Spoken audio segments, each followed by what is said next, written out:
Good morning and peace to all the people of goodwill. Dugang kaalaman or dugang kasayuran mahitungod sa pagpanguros. Kay unsaon gazud ko no ang saktong pagpanguros kay naaman lagi tay mga gestures or mga practices nga gibuhat nato ang mga Romano Katoliko sama sa paghimo sa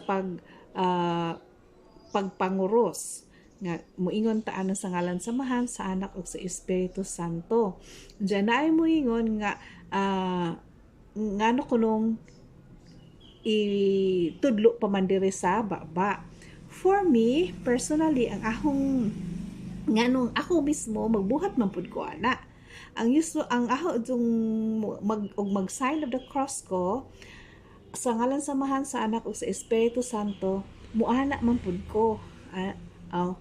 Kana si Za, ang ahong gesture ni ana kay ahong gikissed, sign of my love, my respect to the Father and the Son and the Holy Spirit.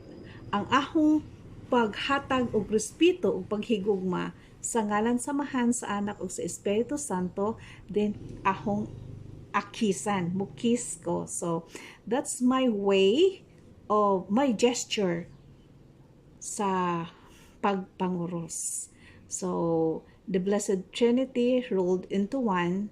So nga unta musod sa ahong baba nga makalitok ko sa mga pulong, hinaut unta nga pinaagi pod sa ahong baba makapaambit, makahatag ko og maadtong mga pong sa ngalan samahan sa anak ug sa Espiritu Santo. So mauna si Jah hinungdan nga nganong mukis ko after making the sign of the cross. Ana si Jano. So daghan salamat. So that's it for now, and thank you for watching, and have a great day, and God bless everyone. Glory to the Father and to the Son and to the Holy Spirit, as it was in the beginning, is now, and ever shall be, world without end. Amen. God bless.